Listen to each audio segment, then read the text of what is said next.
Hey everyone, this is Christina. And this is Emma. And we are the Spooky Babes Club.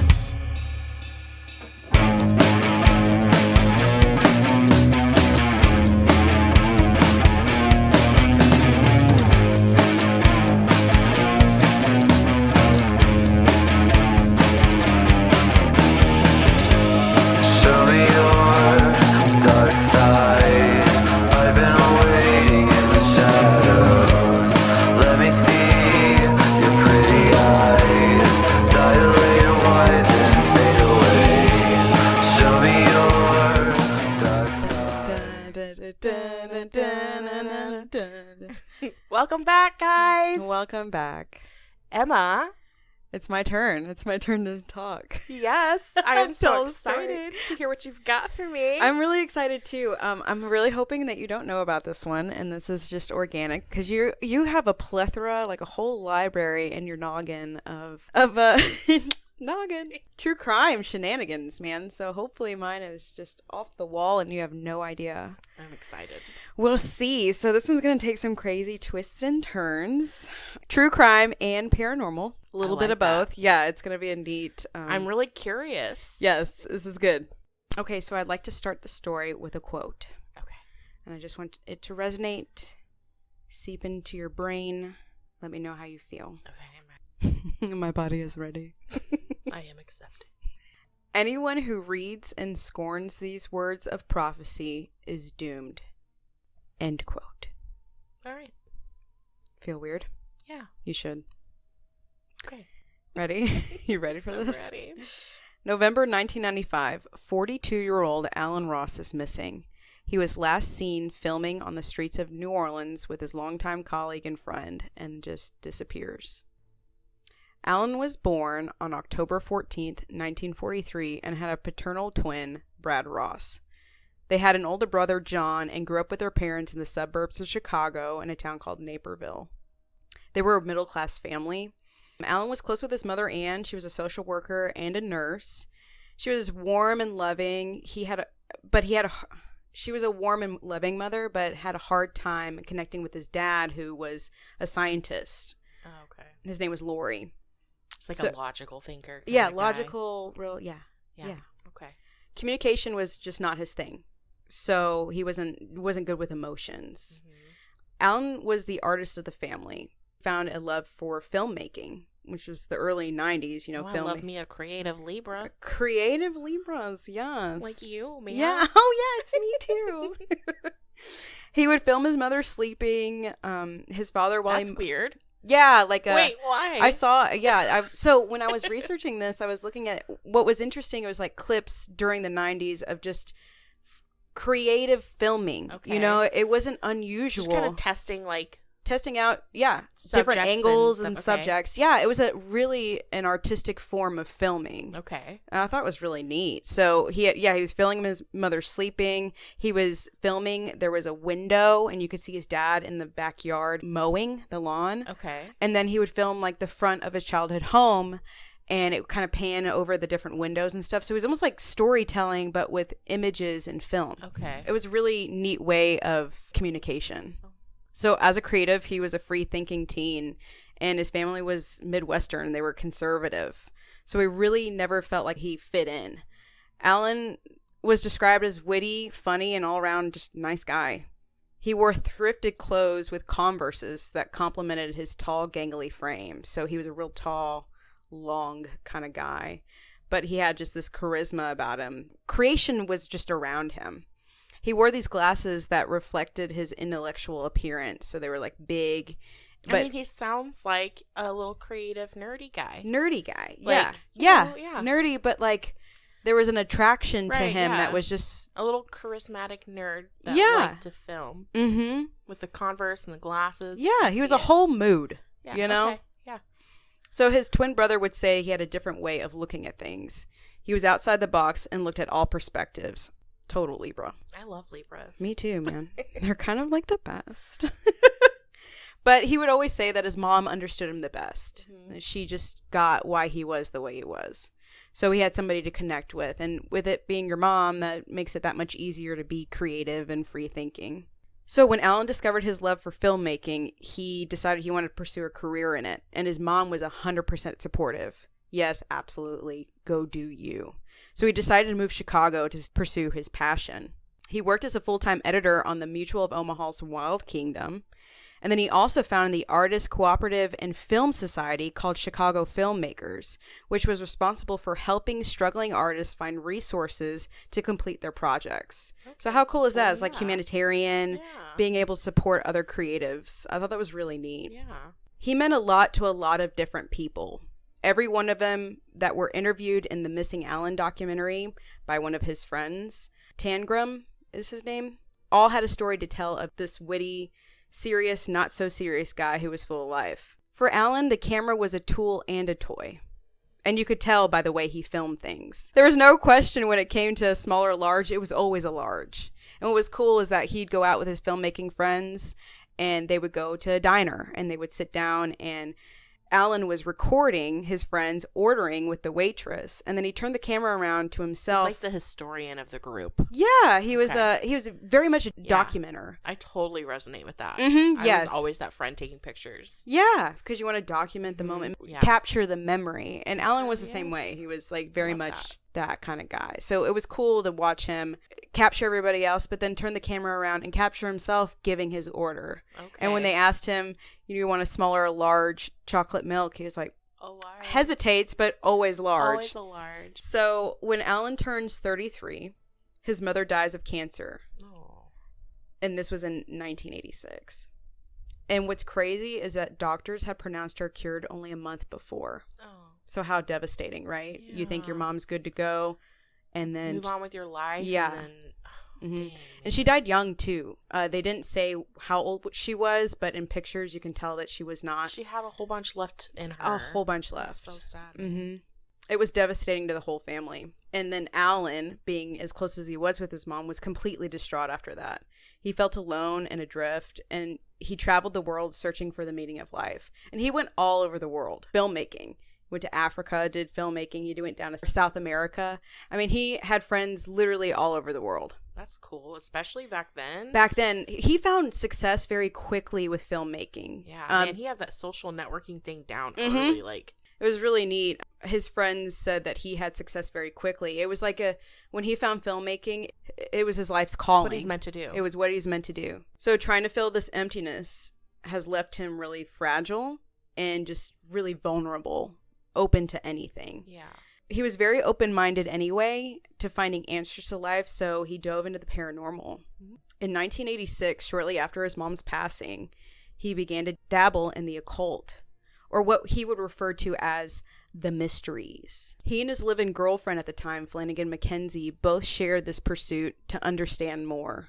By early 1992, their relationship began to fall apart. They still remained friends, though, because of their love for the supernatural or trying to understand. And then Flanagan heard about a lady from Guthrie, Oklahoma, who was conducting spiritual healing seminars at the hotel near O'Hare Airport in Chicago. The seminars included the use of a pendulum for spiritual awareness. A pendulum is like on a chain, sometimes is a gem or some sort of anchor at the bottom, and you swirl it around, and it's supposed to go with the momentum of your subconscious or a higher source. So for anybody who doesn't know, just an overall. Yeah.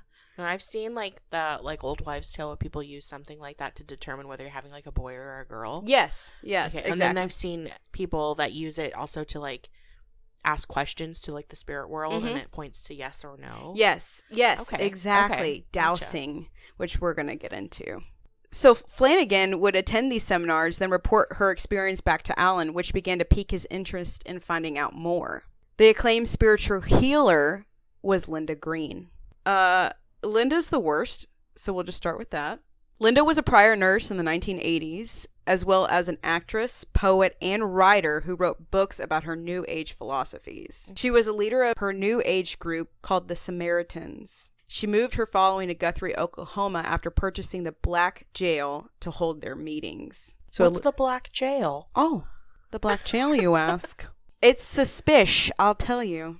But quick fun fact, because I was like, this woman, there's no way this woman was an actress. Well, she was for like Tell a me. second. So I went looking at, and I found her IMDb. Okay. And she played a role named Miss Beverly in the Welcome to Harlem musical comedy. So I went onto YouTube's and I found Welcome to Harlem. Okay. Okay, it's a musical, all right? And I can't even tell you, if y'all go look this up, the first 30 seconds, I'm like, what the shit am I watching? What is this? It's strange. It was weird. And it was done back in the early 90s. It was strange. And so I was like, there's no way I'm going to sit here for the next hour and a half and watch this shenanigans because it was a shit show. But apparently she was in this musical. It embodied the spirit and community of artists living on 101st Street in Harlem. She had a life prior to being this new age guru. She was a nurse, you said. Yeah, she was a nurse in Cincinnati. She was featured in a local newspaper for a new hospice care. Like care they were care doing. Center? Yeah, for Okay. like, yeah, so strange. But she goes from that to being in a musical about Harlem. Yeah, that's what I mean. It's weird. It was weird. I was like, I don't understand how she did that. So Linda goes across the country. She's got over 300 followers of her new age philosophies. Okay. Strange. It is so And for it being in the 90s, right? This is before social media. It just sounds like cult-like. Yeah, how do you connect with people? Yeah. She was literally sending pamphlets to people across the nation about her new age philosophies, which we'll get to. She decides she wants to find some roots, and it lands her in Guthrie, Oklahoma, and she purchased the Black Jail to hold her meetings. Now, we're going to go down a detour of the Black Jail because I think it's important to know. Yeah, because I want to know what that is. Yeah, to know the foundation of where this, literally the Samaritan Foundation was built. In 1892, 15 years before Oklahoma was even a state, it was considered the first federal prison in the Midwest. The building is located on the intersection of 2nd Street and Noble Avenue. It was labeled Black Jail by the inmates. The 2-story jail was constructed with 18-inch thick walls of dark limestone and brick with a flat roof. During the summer, inmates would die of dehydration, and during the winter, they would die of flu or other respiratory diseases due to the thick incarceration. This place is literally a death trap. Oh, yeah. Okay. What's interesting is that it was built with limestone, and limestone's considered an assisting stone used in enhancing healing properties. There's also an assumption amongst paranormal investigators and the para community that limestone has the ability to absorb and release electromagnetic and psychic energies, literally making it a breeding ground for intense paranormal activity. So this building, a few of the... Well, and considering there's negativity in this building. Exactly right. Yeah, death and incarceration. And it's being absorbed into these walls. These emotions and this energy from all these different types of people are being absorbed. So just a few of those inmates we're going to just touch base on. So the building was considered non-escapable when it was built in 1892, but a group of 14 inmates did escape in July of 1896. This group included outlaw Bill Doolin, who was party of the Doolin-Dalton gang. He and his gang specialized in robbing banks, trains, stagecoaches in Arkansas, Kansas, Indiana, and Oklahoma in the 1880s. Bill escaped from the jail and was killed by shotgun blast in a confrontation with a U.S. Marshal. He was buried at Summit View Cemetery in Guthrie, Oklahoma, and his spirit is known to walk the jail. But he didn't die in the jail? No, he escaped. He escaped. They had a shootout, him and these U.S. Marshals. I wonder why his spirit would haunt the jail. I know. Why would you stay there? Yeah. Oh, maybe because he's just buried across the street from it. Oh. And so this was the one place he finally got incarcerated at. Yeah, why would you hang out there? I know, like, dude. Sometimes I wonder, I'm like, why here? But the limestone, too, probably. In June 1907, James Phillips was the first white man sentenced to be hanged at the prison. As he watched them build the gallows across the street, he fell back on his bed and died. Wow. Yeah. We're like, what? He's like, how about not? Yeah. I'll just do that right here. Yeah. Literally, the coroner report stated that he died of fright. Wow. Yep, that's what the coroner report said. So they say that James Phillips has been seen looking through the window facing 2nd Street. That is crazy. Crazy. I just imagine this dude staring out the window with his eyes wide. And he's like... And then just falls back with his eyes all big. The jail was shut down in the early 1900s. It was purchased by the Church of Nazarene. The church was the largest and most prosperous congregation in the city, but eventually moved to another location in the 1970s. Which brings us all the way back around to Linda Green's purchase of the jail in 1991. This jail became her following's monastery for spiritual workshops. People from all over came to hear Linda's teachings and have their auras cleansed. So, people believe that she had this special power. She just had a power over people that was just so... It was... I don't know, man. Religion, right? Yeah. It's a way to make people feel like they're heard. They felt special, like they had a special bond with her. She just had a way with speaking that made people listen and absorb the information she was saying or teaching. I mean, was she a good actress? That's what I mean. Like, I don't know. I mean, it sounds like she had a supporting role, though, to me. I just find it so strange still that she went from nurse to actress, writer, poet, a hospice care nurse too. Yeah, isn't that weird? And then, yeah, a musical. I don't know. It's so strange. If you want, I have to pee anyway.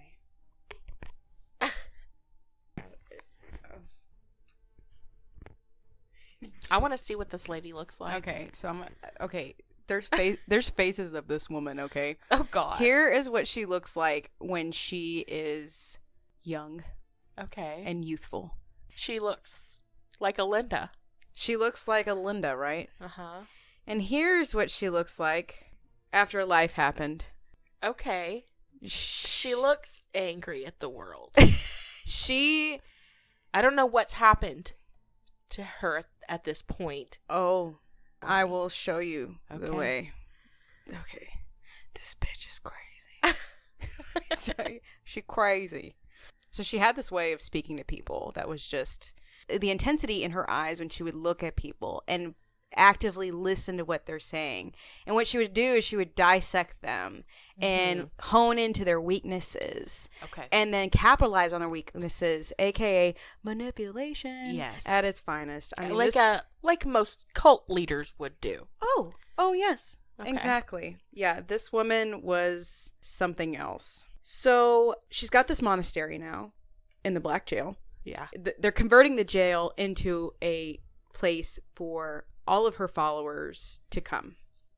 Just for their like sessions and stuff. She would have monthly seminars. Okay. And people would drive all over. Did she also live there? Yes. So Alan decided that he would make the 800-mile drive from Chicago to Guthrie to meet Linda and see what her teachings were all about. Because at this point, he's only heard about her from his ex-girlfriend. And so he's looking for somebody to help guide him. So after years of searching for his purpose, he's hoping that Linda is going to give him some answers. Mm-hmm. So he walks into her self-help lecture and was immediately enthralled with her. She said, and quote, "The whole key to becoming a strong and healthy person is to understand how to detect disharmony and how to remove disharmony." End quote. Okay, what? Linda presented herself with confidence and as an authority figure. So she had a very direct way of speaking. Yeah. Like, these are the facts and this is the way it is. Okay. Like a parent figure kind of. Yeah, like a motherly figure maybe for Alan. That's exactly how she was described. A motherly matriarch type woman. I could see that. Mm-hmm. When you showed me her picture, I could see how that could be. Yes. Yes. Her personality. Exactly that. So her big thing was dowsing. Mm-hmm. So she teaches at her seminars how to douse. For those that don't know what dowsing is, it's a practice that started back in the Middle Ages. They would use metal rods to locate water underground. The rod would vibrate when water was near. This evolved into using a pendulum or a derivative of it, using this pendulum in the same manner and noticing the vibrations or movement is actually coming from the subconscious or a form of a higher source such as God or the universe. Right. I've totally used dowsing rods before. I've never used a pendulum. I use a pendulum. Interesting. Yeah, I use a pendulum for Like spiritual reasons. Yeah, self-healing. kind Yeah, of stuff. spiritual Yeah. healing. Connection with spirit is how Right. I use a pendulum. Yes. So it's not like this evil thing that has to be, oh, why are Right, you using that? It's not like that. This in this manner to use it was in an unhealthy way. Okay. So they believe that this ritual can be used for more than just finding water, but actually connecting to a higher source. So Linda teaches that if you ask a question and swing a dowsing pendulum over a special chart, the pendulum would point to the right answer. Okay. Okay. Like a Ouija board pendulum thing. Yes. Okay. Yes. She tells her students, the Samaritans, that in order to live a harmonious life, they have to douse for every decision. Oh, no. So, like from what to eat to what color to wear, and that your subconscious would give you the correct guidance. So basically, they needed to trust the pendulum more than their own critical thinking. Oh my gosh, that's terrible. Terrible. This is the basis of this whole crazy whirlwind we're about to get into. Is this Imagine having to. for every little thing. That's crazy. So at first, Alan was skeptical about this. Mind you, he's an open-minded guy, creative thinker, but he's like, what? So Alan is like, dude, this is weird. And Linda notices him start to question and then singles him out. And this is her tactic. This is how she gets people. So she has this strange way of being able to read people and hone in on their weaknesses and then capitalize on them. Right. Which is a powerful way of manipulation. So Linda sympathizes with his deep pain for the loss of his mother and says that she can help him heal. So she said, and quote, "There's grief from losing a loved one. So all you have to do is tap into the subconscious and no more darkness is going to come through there." Wait, what? You just turn it off. Yeah. Like a switch. So you just tap into it and then it's just gone? No. Like what a stupid sentence. She says a lot of things that are contradictory and don't make sense, but she says them with such authority Right. that people are like, oh yeah, that makes She sense. says what needs to be said in the moment for each specific situation. So Alan feels like he's found the answers he's been looking for in Linda, that she can help him fill this void of meaning in life, his purpose. So for the next year, he dives deep into Linda's teachings and made the trip from Chicago to Guthrie for her monthly seminars.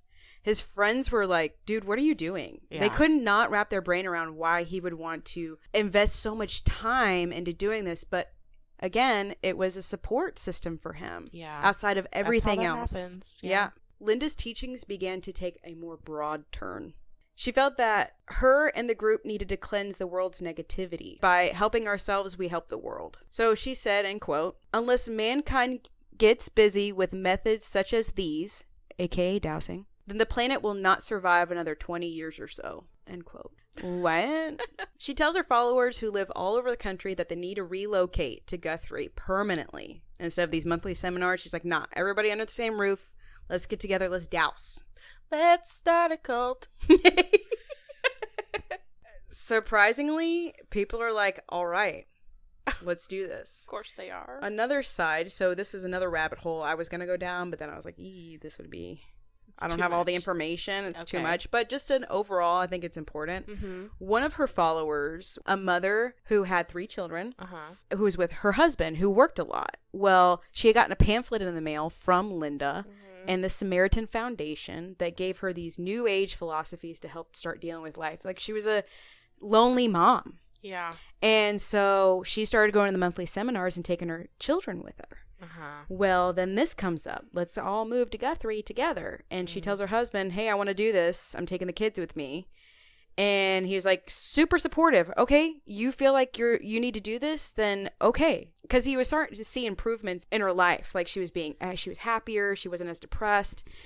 So he was 100% supportive. Well, it was within the first 3 months of her being there, he started not hearing from his kids anymore and not hearing from her anymore and only getting postcards and then no contact at all. And so he contacted the court to get his kids and he went like a wellness check. Yeah, or whatever. and ended up getting custody of the children. Oh, okay. But interesting how this is somebody affected by this following, right? Yeah. So she tells everybody to move to Guthrie. Let's get under the same roof. Let's douse together. We're going to fight off the world's evils. You just imagine a room full of people just dousing Dousing. about everything. Yeah, everything. Alan doesn't hesitate. In the fall of 1992, he leaves his family, friends, and film career in Chicago and moves to the monastery. And for a good while, he was happy. Alan told his twin brother, Brad, he was the happiest he had ever been. I mean, how could he say any different? If your brother's happy, you can't tell him, well, dude, this is weird. You know, something weird's going on. You can't tell him that. He's the happiest he's ever been. Yeah. And if anything, he'd probably just push you away. He truly believed that he was on a spiritual path and that he had found his purpose. So Alan begins to bond with his fellow followers. Like him, they've left everything to follow Linda. Linda made them feel they all had a special bond with her. It was a personal connection. She did things in a very sincere manner. And when you're vulnerable, you absorb that sincerity. There were about 40 to 50 of them, all ranging in different careers. There was a doctor, a lawyer, accountants, architects. These were educated people who were vulnerable because they were broken in some way. Yeah. People with an education or have some sort of gumption can be easily brainwashed and manipulated. Yeah. And this is a good example of that. Not only were there adults, but there was at least 14 to 15 children living there as well. So they're living in this dilapidated prison. Okay, it's falling apart, literally. It was built in the 1800s. So Are any of these people working?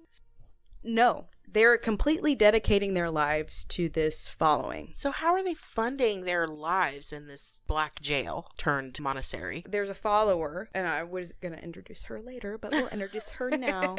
Her name's Julia Williams. Okay. Julia Williams is a dear friend and personal assistant to Linda. Okay. This woman has deep pockets. She has a family trust fund that she was able to help fund this foundation. Mm-hmm. And Linda manipulated her so that she felt special and that her money was going to a good cause. We'll circle back around to her. People donated. Yeah. It was like a church. So under Linda's authority, she orchestrates her followers to create livable quarters out of the prison. Again, this prison is falling apart. The roof was caving in. How many people are living there right now? 40 to 50 people, including 14 to 15 children. And do we know how big this prison is? No. We don't. We don't. There's nowhere on the internet that says anything about the square footage, but we know it's a 2-story and that it could house 90 inmates. Okay. So So I guess if there's like 50-ish of them, they should have enough space. should, but they shouldn't because creepy. Well, Besides the fact that this place is dilapidated. Yeah. Yeah. It's got space. That's about it. There's room. Dark, depressing, dilapidated space. Yeah. All right. That's a great way to put it together. Okay. So yeah, the roof was caving in. It was just a hot mess. So they made the jail cells into sleeping areas, and they made shower facilities and restrooms. It was all pretty makeshift. She pretty much intended on this happening, though. She's using this. She had a place vision. that has somewhat living quarters for people to stay in. Okay. All right. It's a jail. The people have lived here before. Sold Yeah. to the lowest bidder. Now that everybody's under the same roof, most of their time was spent studying and dousing. I was gonna say, what else are they doing besides dousing? Dousing and dousing and dousing some more. You know, you gotta think. You can't think for yourself. You gotta douse it. Let's start a cult where we make decisions based on what the magic 8-ball tells us. Okay. All right, you got one follower. Here I come with my 8 balls. 8 balls in hand. It's unbelievable, but I know that people that are vulnerable fall victim to people Straight that up. can Manipulate, yes, control. just- Well, they were freely giving her the authority Yeah. to guide them. Yeah. There are daily lectures and seminars, always headed by Linda. Nobody else got to say, nobody else got to preach whatever they were thinking or whatever they doused on that day. It was always Linda. I am shocked by how much literature Linda had. I mean, Linda wrote books about her New Age philosophies. She made the charts for their dousing. Every day was a new chart. Wow. Multiple new charts. Hmm. Gosh, when do you sleep, lady? Yeah. Everyone believed in her teachings without question, and by doing so, they gave her the authority. And with that, her teachings became more sinister. Now, she controls every aspect of their lives. She preaches that evil forces are taking over humanity and that the students must dedicate their lives to her teachings if they are to save the world from destruction. Linda says that the only way to combat the evil entities is through intensive dowsing. Every day, she would give everyone new dowsing charts. They would douse for everything. One follower said that even though it sounds crazy, she felt that she was doing exactly what she was required to do. They would do what Linda called marathon sessions and would sometimes douse for days with no breaks. Mind you, they're in a jail in Oklahoma with no central air conditioning. So they're sitting there on the floors in this jail, dousing, sweating for hours on end. Linda would deprive them of sleep and sunlight, which would turn their dousing into delirium. They felt that they had to douse all day in order to keep the rest of the world safe. They truly believed this. Into their cores, they thought they were doing humanity justice. And what were they dousing for? Just literally everything in these marathons? Yeah, so Linda would pose a thought, and a lot of her thoughts were that she was being listened to by the government. I mean, really far out things. Aliens, a lot of politicians, celebrities were different types of aliens that got broken down into categories that she came up with. Really weird, bizarre things, but then they would douse to try to exorcise that evil that's out there. Okay. So that's what these charts would reflect. Like a cleansing. A kind cleansing. of thing. Linda was literally hypnotizing and torturing them for the sake of rebuking evil. And torturing. Quote, rebuking evil. Rebuking, yeah. Yeah. Torturing them by keeping them up, depriving them of sleep, depriving them of food, literally abusing them. Alan became one of Linda's most devoted followers. He really did believe that he was helping people. He then falls deeper into Linda's spell, and his contact with his friends and family became only postcards with brief cryptic messages. A friend of his, Galen, who will come into play later, she said that she received a postcard from him that said, "I'm out of the rat race." And that other friends of his said that they had ones like, "I've retired from life." It sort of felt like he was saying goodbye. Yeah. The more power Linda wielded, the more she herself began to change. She became hungry to be a guru and to be worshipped. The more the group gave her authority, the more her ego began to grow. Her need to control her followers is starting to become an obsession for her. So obsessive. She became like power hungry almost. Power hungry. Yeah. I mean, she has these people every day, all day, under her control in her seminars. She's definitely power tripping. But drunk on power. So Guthrie police hears rumors that the Samaritans may be a cult, and they did not want another Waco or Jim Jones. Right. Police call the monastery, and Linda answers. She became furious, was pissed that they called, and she refused to speak to them. Because she reacted this way, the police were concerned by her reaction. They decided to open up an intelligence file on Linda and get as much information as they could, see what her background was. Now, so Linda becomes paranoid and fears that the police are threatening her control.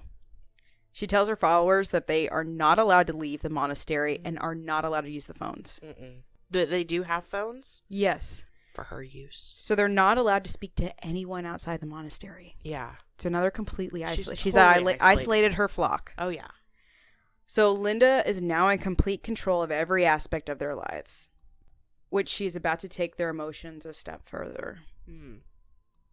She announces that she's going to pair up the men and women and join them in spiritual union, aka marriage. Okay. Linda commands that Alan marry a new member of the group named Jill. Alan had only known Jill for about 3 days prior to their marriage. Within days of marrying Jill, Linda tells everyone that she is sick and may die. That Linda is sick. Linda's sick. She's going to die. And she tells Alan and Jill and the rest of the group that the only way to save her is to perform a sex ritual. What? Okay, it gets even weirder. She orders them to consummate their marriage by having sex on top of her ailing body. I'm sorry. What? Yeah. So everybody's gathered around. Linda and her sickly body is laying in the middle of this circle. Oh. Jill lays on top of her. Alan gets on top of her, and they have sex on top of Linda. Oh, what? This is gonna cure her. Can you imagine being somebody watching this happen, That's wild. and that dude. like there's 40 or 50 people there watching these 3 people No. in this. Yeah. Ugh. Weird. So after the ceremony is complete, Mm-hmm. Linda claims she's healed by the ritual. All is well in the world. She's not going to die. Right. They have done their... They fixed it. They fixed it. They're heroes. Insanity. Linda wasn't done with Alan. She began to act real sexual toward Okay, Alan. that's why I was wondering. She must have had... That was her way of getting... Okay, yeah. Yep. All Mhm. right. Yes. Exactly what you think is happening. She began to act real sexual toward him. She was sexy. She was enticing. And she decides that she wants him all for herself. So she removes Jill from the monastery. Alan, How does she justify that? She didn't have to. She's the leader. No, everybody... What was her reasoning? She tells them of why she's getting rid of Jill. She didn't tell him anything. She just got rid of Jill. Oh my. Jill, it's time for you to go. You have She done your okay? you've done your service here. Oh my. Okay. Thank you for being here. Goodbye. All right. Toodaloo. TTFN. Yeah, so Jill's out of the picture, and Linda's like, yeah, Ellen, it's you and me now. And Alan's elated. He's stoked. He's found peace, and now he's got the love of his guru. I mean, he is ecstatic. He's completely in love with Linda. However, there's a catch. Linda's already married Oh. to her 5th husband, Dennis. Fifth. Her 5th husband. See, that's what I mean. I was like, 5th husband, and so I went searching for the other 4. Couldn't find any information. Yeah. So that already tells you something right there. Your Yeah. 5th husband, what are you doing? Here's what's wild about Dennis Green. He is also a member of the group and lives in the monastery. Linda divorces Dennis so that she can marry Alan, making Alan her 6th husband. And despite his humiliation, Dennis stays with the group. He wants to be completely 100% supportive of Linda. I mean, that's how under her spell he was. Dennis. Like, yeah, and I found a quote from him. He's like, I just want to be Mr. Supportive. You know, this is what she wanted to do, and I wanted to be supportive of her. And whatever aspect that looked like, that's what he was going to do. He stated he was trying to be a family man, supportive no matter what. Yeah. Yikes. Yeah. So Alan and Linda were now the head couple. Alan's the co-leader of an occult. Of a cult. Of a cult. I always say occult, and occult is not correct. Well, I mean, you say of a cult. Yeah, see that? Yeah. It all flows too quickly. I hear you. So he's the co-leader of this cult. One of the followers said after this transition, Alan became different. Even his eyes looked different, like there was someone else peering out behind them. So he was completely under whatever spell she had going on. Because, again, she's a spiritual leader. Yeah. Well, And I mean, he probably feels like he's in a position of power. Now, yeah, Yeah. exactly. So Linda's once spiritually uplifting visions are now becoming more disturbing and dark. The dowsing charts become darker and darker. They say things like vagina clamp, lesbian lice, spasm liquid, zombie mucus, What? dead.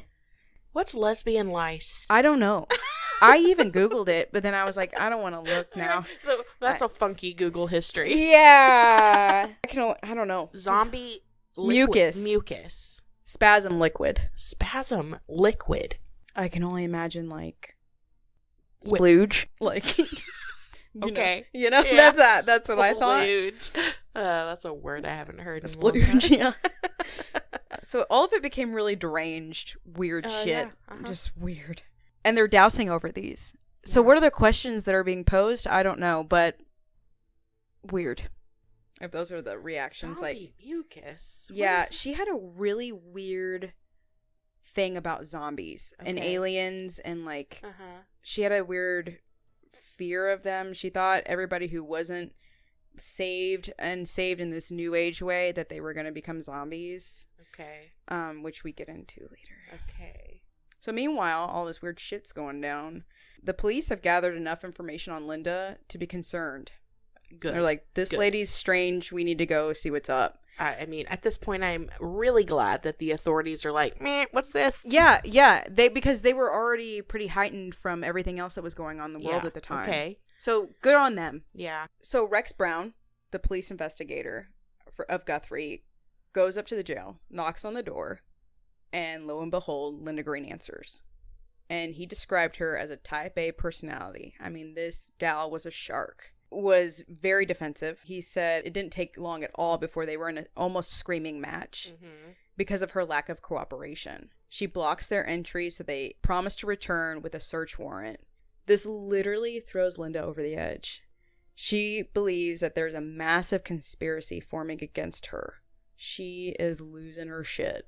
She's like, oh my God, everybody hold the doors. Don't let anybody in. Don't even look out the windows. They are coming for us. Meanwhile, on April 19th, 1995, just 30 miles from Guthrie, the Alfred P. Moriah Federal Building in Oklahoma City is bombed, killing 168 people. It was claimed that the reason for the bombing was to avenge the 70 deaths that happened at Waco, which initiated the government to look into extreme militias. Yeah. So these cult-like people, their senses were heightened of this kind of stuff going on. So while the Samaritans had nothing to do with this, Linda was convinced that the authorities will blame her group for the event. Okay. She truly thought she was being watched by the government and told her followers it was time to leave Guthrie and go home. Go home. Go home. So they've been at this for about 2 years. To go to their own homes. To go home. Yep. Okay. Time to go home. So the followers disband and leave. They're like, oh, yes, ma'am. Let's go. Let's get out of here. Okay. Except for Alan. He decides he's going to stay by his wife's side. And even more strange, so does Linda's ex-husband, Dennis Green. Oh, no. Along with her husband's 40-year-old Julia Williams, also decides she's going to stay. She's become the devoted friend and personal assistant of Linda. Julia was from Missouri and came from a family's trust fund, which not only kept her afloat, but also Linda. Okay, this was the deep pocket friend. The deep pocket friend. Gotcha. So Linda decides it's time for the four of them to relocate, so she douses over a map for a new location and lands on Cheyenne, Wyoming. With Julia's money, Linda buys a multifamily home where the four of them will live together. Okay, so it's Linda, Alan, Dennis, and Julia. And Julia didn't have a husband. No. Okay. She was just Linda's devoted follower. All right. Now that everyone's away from the monastery, Linda's hold on her followers is slipping away. Now that Alan is living with her outside her element, he's starting to see her in a very different light. Okay. She's just a human being. Colors. Yeah. Like, whoa, this woman's losing it. Okay, good for him. He was starting to see through her and realizing that she's only human and makes a lot of mistakes. She's not this glorified guru that she portrayed herself to be. Which, I mean, she is. But did he see that as flawed, or did he see this in a positive way?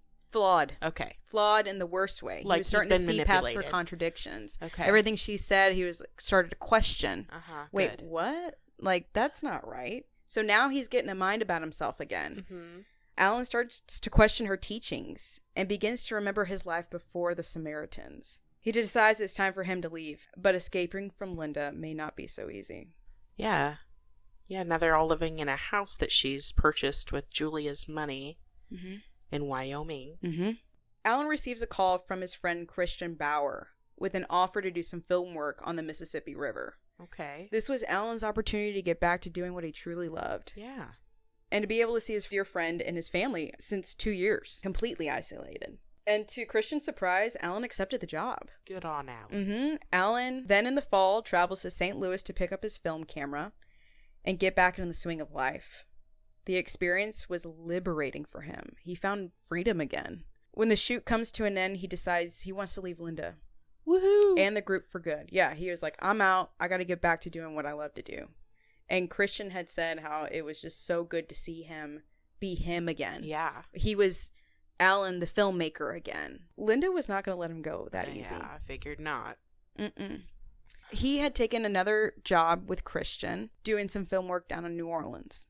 What was weird is that Linda and Julia show up. They come hang out with him down there in New Orleans. Did he tell them that they were there? He knew. I mean, they knew that he was going down to New Orleans to go film. So she comes and finds him, and there was footage that I saw of Alan taken down on Bourbon Street. And you can see Linda and Julia in him panning in this video on the street. And Linda is acting just obnoxious, extra. Okay. She's kind of like trying to dance, and then he's trying to pan away from her. Be like alluring. Yeah, and he's panning away from her, and she's like still trying to get in the shot, in the frame, and you can tell he's embarrassed, so he's trying to get away from her. Uh-huh. And it was a very eerie video. Yeah. Because this is just a few days before he disappears. Okay. So they're hanging out or whatever. Well, she shows up at him filming like the next day, and she's pissed. Gets in an argument with him in front of his friends, and he's standing up for himself. He's like, enough. This is too much. You're being too much. So they have this screaming match, and in person it's different. In person, she has this hold over him that's different than just hanging up on somebody on the phone. Yeah. And you can leave the situation. Mm-hmm. And the control is so strong. After the argument ends, Alan gets in the car with her and Linda. No. Alan's friend Christian was shocked as they drove away. No. He was so upset. Christian said that they had a farewell dinner planned that evening. Yeah. And he said he saw him at the hotel, said goodbye, and they left, parted ways. And that was the last time he saw him. No. Yeah. So a few weeks later, Christian tries to call Alan after trying to transfer money to his account for the work he did on the Mississippi film. Okay. Christian was in Germany, so he was trying to make sure that he received that money. But he never got a response from him. That was when Christian started to worry. That was unlike him. A week later, Alan's brother Brad never received a postcard for his birthday, which was the first time Alan has ever done that. Brad said that he had malaria in Africa and was so sick and still was able to get a birthday card on time. Aww. He said this was completely unlike him, and when Thanksgiving came and went and Alan didn't show up, they knew something was terribly wrong. So how long is this time period? So this was just a few months after this happened. He was filming in July. Okay. And then August came and went. That's when he got... That's just a month there. Yeah, just a month there. Or maybe it was September. This was in the fall time, so it was just a few months. Maybe 3 months that he had been like legitimately missing. That nobody had heard from him. Nobody had heard at all. And he had friends all over the world. And that's what his brother was baffled about. Like, gosh, no one has seen him. And he has friends literally everywhere. Yeah. He's gone all this time. Months go by without a word. And at this point, he is straight up missing. His twin brother, Brad, files a missing persons report in Guthrie and in Cheyenne. All anyone knew is that he was living in Cheyenne with Linda Green, so his brother files a missing persons report, but Cheyenne police and Guthrie police say there's little they can do. They didn't have enough information to move forward with a criminal investigation. With the police getting nowhere, Alan's filmmaker friends, Galen and Christian, decide they're going to start their own investigation. They heard that he may have gone into hiding. They traveled to Guthrie, Oklahoma to question members who still live in the area, but they couldn't get anybody to talk to them. And they weren't sure if it was because they were still under Linda's spell or they were just that afraid of her. Father, Laurie, was trying his hardest to find his son. Okay. And so they even contacted 2 different psychics. Some side note information I had found. Wait, Alan's dad did? Alan's dad did. Oh, I'm surprised that he would do that. As a scientific guy. Yeah. Right. I mean, he was just desperate to find answers. Oh, yeah. And what was interesting is that these 2 separate psychics said that he was alive. He was living in Texas. He just didn't want to be found. One of them said that. The other one said that he had a mental breakdown, that his head was hurting him real bad, but that he didn't want to be found. Interesting. But they both said that he had some sort of head thing going on. And that he didn't want to be found. That he didn't want to be found. Okay. So, Cheyenne police get a phone call from Linda's ex-husband, Dennis Green. He tells them that Alan isn't missing, that he's been murdered. He said that he had a conversation with Linda where she had said in a heated argument she had shot Alan twice in the head. Oh. Pain in the head, yeah. So that was the one thing they had consistent. Police immediately searched the house where Alan and Linda live in Cheyenne, but they found no body and no evidence of foul play. Years go by without any further clues. Then in early 2000, Galen and Christian, Alan's friends, They get a surprise phone call from Linda Green. Linda says she knows they've been investigating Alan's disappearance and wants to speak to them. They bring their cameras so they can document their conversation. Mm-hmm. So they go down to New Orleans where she's living with... Oh, so she's back in New Orleans. She's back in New Orleans. She had gone... So after this investigation and stuff happened, she jetted. Her and Julia were out. Okay. And they didn't know where they went. They just disappeared. Went into hiding. And Dennis was trying to rebuild his life. Isn't that suspicious enough for any investigators to be like, that's weird? Yeah, like, for you to just dip. Like, this person is apparently missing and y'all are just, But not enough suspicious for them, I guess. Yeah, exactly. So they get their cameras, and Galen and Christian head down to New Orleans to go interview Linda Green. They interview her in the backyard of her house. When they're finally face to face with her, they see she is a raging alcoholic and lost in her own delusions. So that second picture I showed you, that was footage of that interview that they had with her. Yeah, Christian and Galen had... okay. Yep.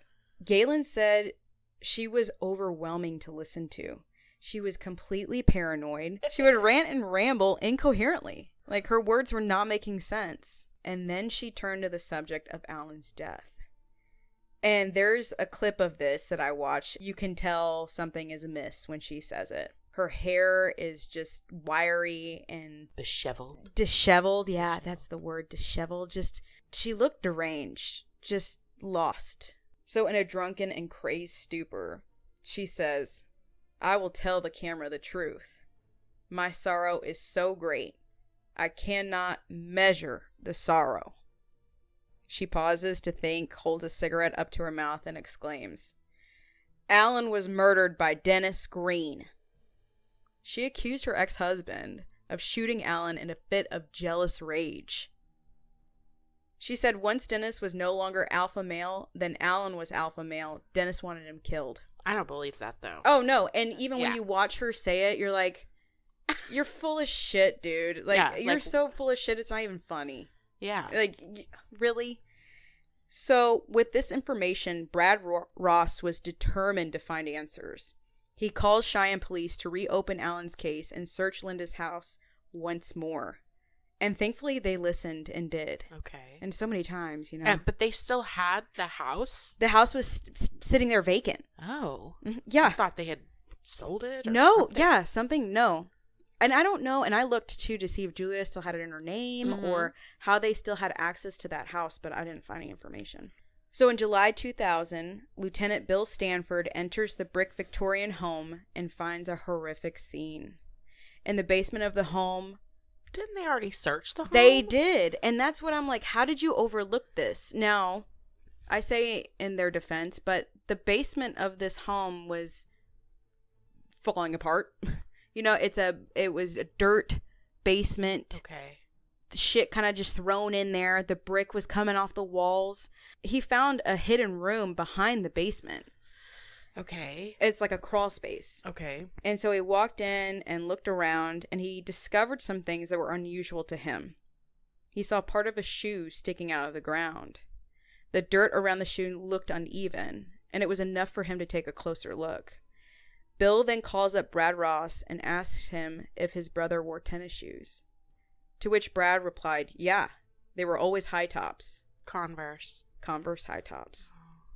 He said, I'll have to call you back, because that's exactly what the shoe was that he pulled. No. And when he pulled on the shoe, human bones were in it. No. Then he dug to find a complete human skeleton. The tennis shoe was Alan's, and soon after DNA tests confirmed the worst, the remains were that of Alan Ross. After studying the remains, the coroner's office concluded that Alan died from a gunshot wound to the head from a 9mm bullet. Based on the trajectory of the bullet, it was easy to rule out any accidental type of shooting or self-inflicted. The person who committed this act was standing over him before they discharged the firearm, which made it a purposeful act. Now police have all the evidence they need to start a murder investigation. The suspects are Dennis Green and Linda Green, who have already accused one another of killing Alan. Yeah. So at this point, Linda's living with Julia down in New Orleans. So at this point, they're living together down in New Orleans. So investigator Dean Jackson goes down there to question Linda. Both women were nearly incoherent. Jackson described their behavior as awkward and strange. He would ask a question, and they would take that question, and then continue on with their ramblings. Weird. They just didn't make any sense. And I don't know if it was like a act they were putting on, or if they were really just raging alcoholics. They're probably a little bit of both, and they're crazy. That, and they're overthinking everything that they're saying at the same time. Yeah. From complete like nervousness. Yeah. Yeah. So he returns to Cheyenne empty-handed, only to find out there was more information from the coroner's office. The autopsy revealed that Alan's body may have been castrated. Yeah. What? Like, what? I'm not surprised. I know. And considering who our suspect is. Mm-hmm. Alan's friends Galen and Christian think this could be one of Linda's crazy rituals. After going through all of Linda's writing, Galen found notations of Linda saying the only way to deal with the zombie is to cut off their genitals. Okay. Dead body. Yeah. Remove genitalia. Her weird writing. There was also some speculation that might have been part of Alan's punishment. So basically to deman him. Yeah. There was still no concrete evidence of who actually killed Alan. Now for the twist. If that wasn't all twisty enough. Yeah. Pretty twisty. Yeah. While police are trying to figure out another way to get more evidence on Linda or Dennis, Julia Williams, Linda's dear friend, calls police to report Linda's dead. What? Yep, deceased. No longer living. Out of this world. She died of liver failure related to alcoholism. Are you kidding me? Mm-mm. It's almost like she did it on purpose. Drank herself to death? Yeah, drank herself to death. So she didn't have to admit her... She'd probably just been drinking since Alan had died. Or been murdered. Just drinking herself to death. She wanted to talk to Detective Jackson about her recollection of Alan Ross's death. On March 21st, 2002, she tells investigators she witnessed Dennis Green shoot Alan in the living room of the Cheyenne home. Why did you roll your eyes? Tell me why.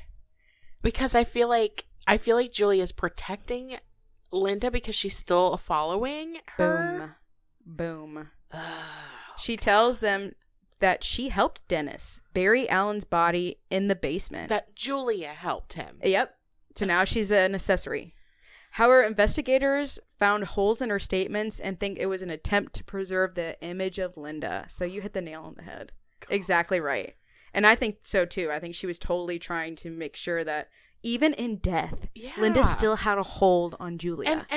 And Julia had been funding Linda's life for years at this point. Years and years and years. And she knows. Over 20 years. I mean, as far as I can assume, Julia knows that Linda killed Alan.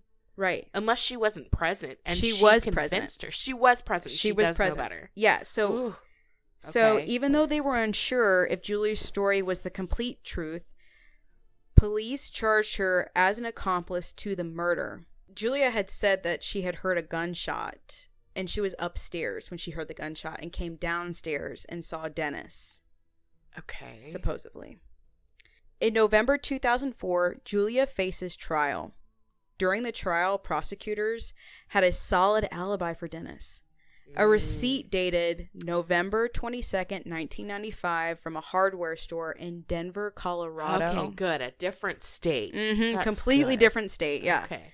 It couldn't have been committed. Do they know for a fact that he died on that day? Or this is according to Julia's recollection of what date this happened? Okay. Yes.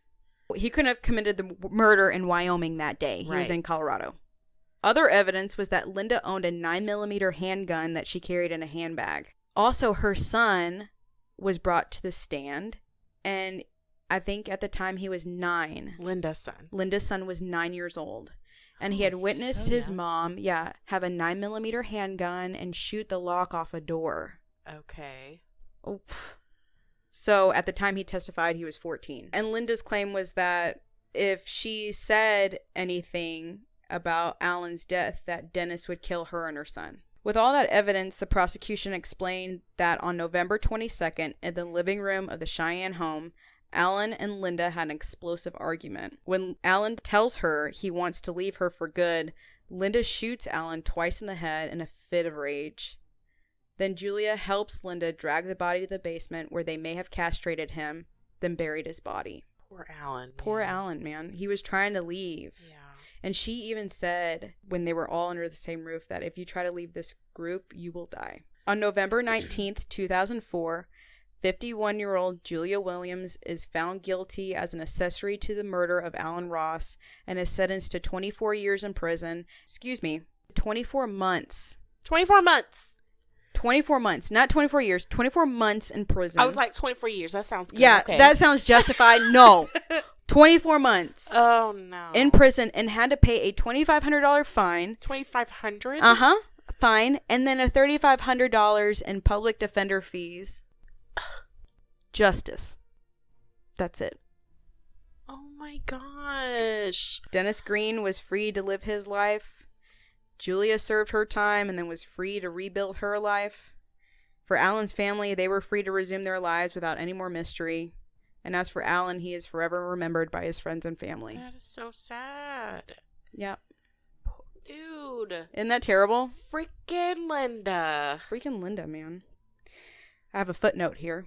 In her confession to Alan's friends during their interview, she had said, Alan decided to stick with me and he paid with his life. Mm. And it's so sinister when she says that. And that is the awful story of Alan Ross, that the is filmmaker. So sad, dude. Dude, it was... I've never heard of Linda Green before either. Mm-mm. Like, her name sounds familiar, so maybe it's something that somebody else has mentioned. According to, like, a cult leader or something. Cult leaders, yeah. Yeah. She would be on that list of weirdos. Yeah. Dang, and she dies alcoholism. Yeah. Bro. I know, and it feels like the most evil people. I mean, this woman was awful. I didn't go into all of her teachings and stuff because they were literally rabbit holes of psychotic. It was a long one. I knew it was going to be. Yeah, but, it kills me that people get in such a vulnerable state that they let somebody have so much power over them like that. People that are smart and intellectual and charismatic and anybody can fall victim to somebody like that if they're in the right mental state. And it's a shame that so many people did fall victim to it, because I would still consider them victims. Absolutely. And Alan, of course, obviously his whole family, but he did a lot of good while he was here on the earth. And that foundation's still running in Chicago for filmmakers, young filmmakers, which is really cool. That is cool. And his friends still carry on his legacy through their filmmaking and creation. So that's really neat. So that's the story of Alan Ross. Oh, that was a good one, babe. Thanks. I liked it. Thanks a lot. I mean, I didn't like it, but I liked it. Yeah. You know what I mean? Yeah. It was an interesting story. Gosh, what episode is this now? 4th episode. Hello. 4 episodes. Yeah. Look at us killing it. 2022. We're coming out it. Guns a-blazing. Mm-hmm. So go subscribe if you haven't, or join our Facebook group, Spooky Babes Club. Yeah, it's on Facebook. We're on Facebook. We're also on YouTube, y'all. YouTube is where it's at. So if you can go subscribe, like. Thanks for taking your time out of your day to listen to us go on about some shenanigans. Yes. And next week I'm gonna have my spooky episode that I do. Yes, so you guys will hear that one. It's about a haunting. Woo. That's all I'll say. Stay tuned. Well, we hope you have a wonderful day. Be safe. Don't do anything we wouldn't do. Stay spooky, babes.